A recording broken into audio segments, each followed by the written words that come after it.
Hey guys, video number 2. My friend Casey had a great idea, to do a little keto-friendly and gluten-free meal. So here we go. I'm just going to show you the pan. I browned some butter. I'm going to put a little bit of olive oil in there. Little olive oil. Okay. I've got spaghetti squash already because we're going to do a spaghetti squash with sauteed vegetables.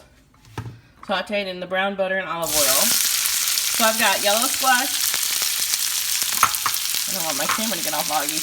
I've got garlic, onions, yellow squash, red and orange and yellow sweet peppers. And we're just going to saute that up real good. And then we're going to do like a white wine heavy cream, which is all very, hopefully keto friendly. I think the white wine is too. It's just a touch of it just for flavor. Anyways, we're going to get the rest of the stuff in there. We're going to let that cook up. You can see I have already made the spaghetti squash. So this is super cool. If you've never had spaghetti squash, all you do is you put it in the oven with a little bit of olive oil, salt, if you want to do pepper, garlic, whatever. But it looks like spaghetti, and it's super healthy, and that's very keto friendly, and of course gluten free. A lot of my recipes are gluten free because I have celiac disease, and so no, look like spaghetti. It's the coolest thing. You can make homemade marinara, which we'll do in another video. Homemade marinara is so great, but my fridge right now is pretty empty, so I don't have all the ingredients. So you just pull all this apart and you've got all this wonderfulness. Going back to the vegetables. I don't want to cook them too much. I like them al dente. I like them a little crunchy.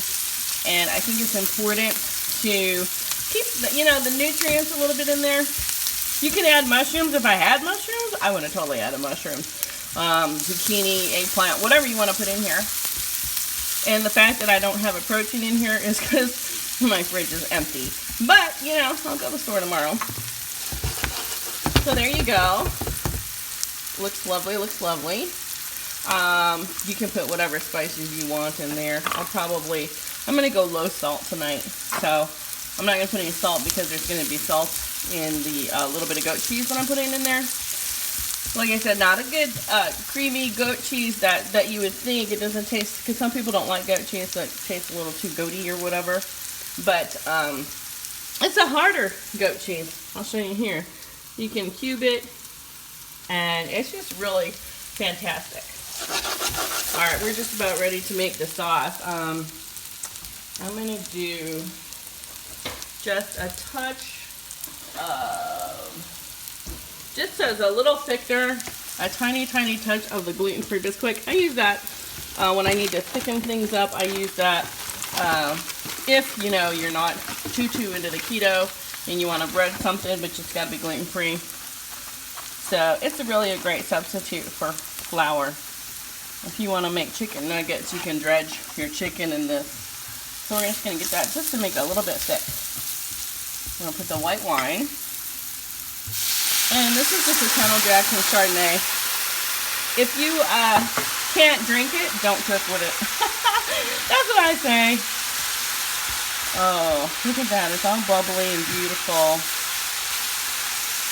Isn't that gorgeous?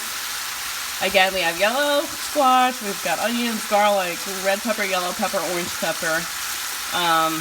Oh, I can smell the garlic. I wish you could smell the garlic in the wine. See how that sauce is getting a little bit thick? So we're going to turn the stove down. And we're going to put a little bit of heavy whipping cream. That'll cool it off a little bit.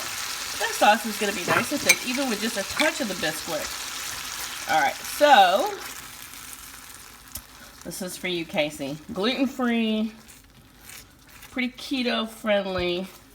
Now that we've turned the stove down, the wine is alcohol is pretty much cooked out. We've got that nice, lovely cream. We're going to put in the goat cheese and just let that melt.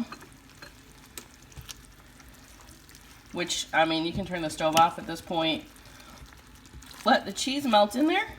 Oh gosh, it smells so good. You guys, you got to come over. Everybody needs to come over for some of this wonderfulness. I like to give my food a kick, so we're going to put some red pepper flakes. Just a little bit of red pepper flakes. Adds a nice color too, doesn't it? Isn't that pretty?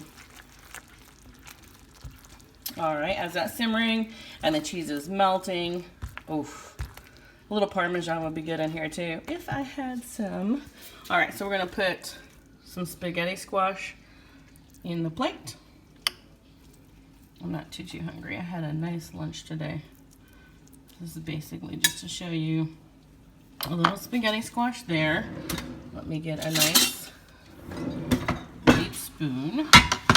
Gonna move everything over. So, spaghetti squash. Look at this, is all wonderful and the cheese is all melted in there now. Lovely. And it's kind of bland, so I'm gonna put, I mean, it's not bland tasting, trust me, it's gonna be good. But I'm just gonna put a little bit of chives on top.